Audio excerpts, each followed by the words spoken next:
Hola, cordial saludo. Mi nombre es Luis Aristizábal, yo soy médico, instructor de trauma y reanimación y me especialicé en emergencias y desastres. Quiero que analicemos hoy, revisemos el tema de los ritmos de paro. Hay cuatro ritmos de paro a la fecha: fibrilación ventricular, taquicardia ventricular sin pulso, actividad eléctrica sin pulso y la asistolia. Dos de ellos, los que tienen apellido ventricular, se deben desfibrilar y eso es lo que vamos a hablar en este momento. Ritmos de paro desfibrilables. Los ritmos de paro desfibrilables, como decíamos ahora entonces, son los que tienen el apellido ventricular, fibrilación ventricular y taquicardia ventricular, en este caso sin pulso.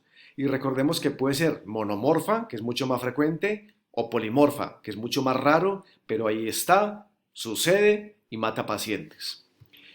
Cuando acudimos a una llamada de emergencia, cuando acudimos a una activación de un código azul, es muy probable que nos encontremos frente a un paciente adulto o pediátrico que hace muy pocos segundos o minutos acaba de perder el estado de conciencia, no está alerta. Y ese paciente que no responde al llamado puede incluso además no estar respirando normal. ¿Por qué? Porque a veces nos dejamos confundir y pensamos que el jadeo es una respiración normal y no lo es. Si usted encuentra que su paciente tiene una respiración agónica, como por ejemplo, eso no es una respiración normal y debe considerarse como paro respiratorio. Entonces tenemos que nuestro paciente no responde al llamado, que nuestro paciente no respira normal y que no palpamos la presencia de pulso carotídeo por espacio de 10 segundos, pues nuestro paciente está en paro cardiorrespiratorio. Y es así como tenemos que empezar o continuar las maniobras de reanimación o de resucitación cardiopulmonar. Lo más importante son las compresiones torácicas. Y me van a escuchar decir mucho este concepto, compresiones torácicas, porque es así. Nosotros no hacemos la gran mayoría de veces masaje cardíaco.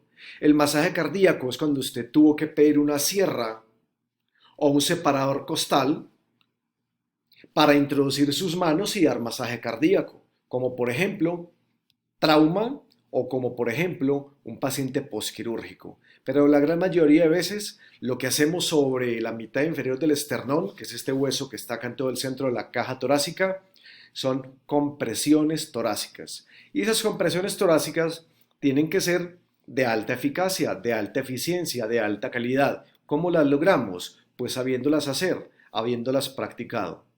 La persona que da las compresiones torácicas debe tener buen estado físico, porque hacer buenas compresiones torácicas cansa.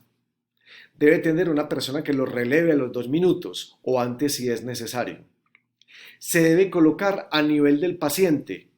Entonces yo debo pedir un elevador, una escalerilla o algo para esa persona a la cual le he designado esa tarea tan importante. En el peor de los casos, que se encarame en la cama o en la camilla del paciente para que así quede a nivel de él.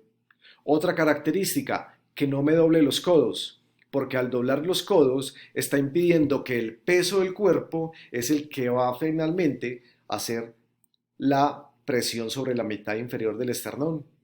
Recordemos que debe deprimir entre 5 a 6 centímetros, no menos porque vendría siendo como una caricia, no más porque vamos a ocasionar lesiones que no es el objetivo de lograr. Esas compresiones deben tener una velocidad entre 100 a 120 por minuto. Entonces miren todas las características de una compresión torácica. Perpendicular al tórax del paciente, entre 100 a 120 por minuto, deprimir entre 5 a 6 centímetros el esternón, permitir que se relaje la cavidad torácica entre compresión y compresión, no levantar las manos cuando me van a dar ventilaciones de rescate si es que así lo estamos haciendo, y tener a alguien que me releve porque dar compresiones torácicas bien hechas cansa. Entonces estamos en estas tareas de reanimación y a las compresiones torácicas se pueden o no alternar de acuerdo a la disponibilidad, al conocimiento, al número de personas que haya. Se pueden alternar con ventilaciones de rescate con un BBM, más conocido como AMBU. Y entonces estamos alternando compresiones con ventilaciones, compresiones con ventilaciones. ¿Y esto por cuánto tiempo? No, Esto es indefinido. Esto es indefinido hasta que llegue el resto de la ayuda. Más personas, carro de paro, DEA o desfibrilador. Tan pronto llegue el DEA o desfibrilador, yo tengo que saber el paciente al que estoy reanimando en ese momento a qué ritmo de paro se está enfrentando. Si es un ritmo de paro que se debe de desfibrilar para hacerlo de inmediato o es un ritmo de paro que por el contrario se perjudicaría si yo le doy una descarga eléctrica. Entonces tan pronto a la escena arribe un DEA o un desfibrilador, lo voy a usar de inmediato. ¿Ok? Las compresiones torácicas no se deben suspender mientras alguien está prendiendo y armando el DEA. Mientras alguien está prendiendo y colocándole un poco de gel a las palas del desfibrilador. Tan pronto ya esta persona tenga listo su equipo, la persona que da las compresiones junto con la que da las ventilaciones se va a hacer a un lado y vamos a capturar el ritmo del paciente. Esa captura de ritmo nos puede mostrar este trazo, por ejemplo. Miren ustedes, un ritmo caótico, desordenado, un complejo QRS no se parece al del lado, eso es un desorden, un caos, un despelote total. Eso, aquí y en cualquier parte, en un paciente adulto mayor, en un joven, en un niño, se llama fibrilación ventricular. Y lo mejor que le puede pasar a un corazón que está en fibrilación ventricular es que se le suministre una, dos o más descargas con un desfibrilador, o sea, que lo desfibrilemos. ¿Listo? Entonces a la fibrilación ventricular hay que desfibrilarla. Si mi equipo es monofásico, 360 joules para un paciente adulto o 2 joules por kilo para un paciente pediátrico. Si mi equipo, por el contrario, es bifásico, lo voy a colocar en la máxima energía que suministra el equipo, porque lo ideal es colocarlo en la dosis que el fabricante de ese equipo recomienda. Pero eso es algo que nosotros fallamos y pecamos a diario, y es que no conocemos los equipos a fondo. Y entonces, para no ir a correr riesgos, se coloca en la máxima energía que ese equipo bifásico suministra, que puede ser 200, 230, 240, 270 o incluso hasta 360 joules. Se le va a colocar suficiente gel a las palas, no muy poco, no en exceso, no se van a frotar, como hay veces vemos en algún tipo de película, ¿sí? Y las voy a colocar firmemente sobre el tórax desnudo del paciente. La pala que dice ápex, pues en el ápex, y la pala que dice esternón, aquí arriba en el lado derecho. Eso contando con que la piel del paciente esté íntegra, porque si hay algún tipo de lesión o algún impedimento que me impida, valga la redundancia, colocar las palas donde debe estar estándar colocadas, podríamos colocar una pala adelante y otra atrás en la espalda, pero generalmente la podemos colocar en el ápex y la podemos colocar en el esternón. Yo me voy a retirar, voy a fijarme que todos a mi alrededor estén retirados, que nadie toque la cama, la camilla, que nadie toque el paciente, voy a anunciar la descarga y voy a oprimir los dos botones de las palas en forma simultánea para poder suministrar esa descarga eléctrica.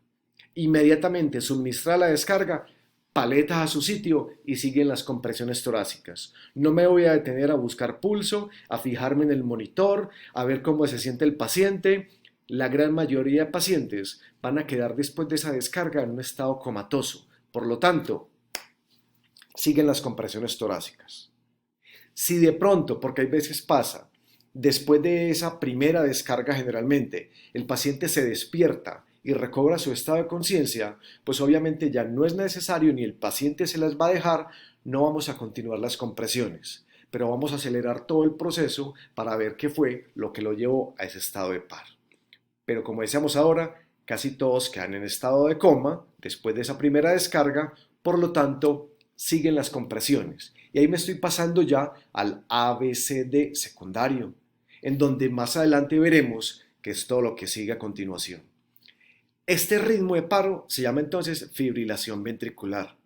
El equipo es monofásico, 360 joules. El equipo es bifásico, la dosis recomendada por el fabricante o la mayor energía que me libera el equipo.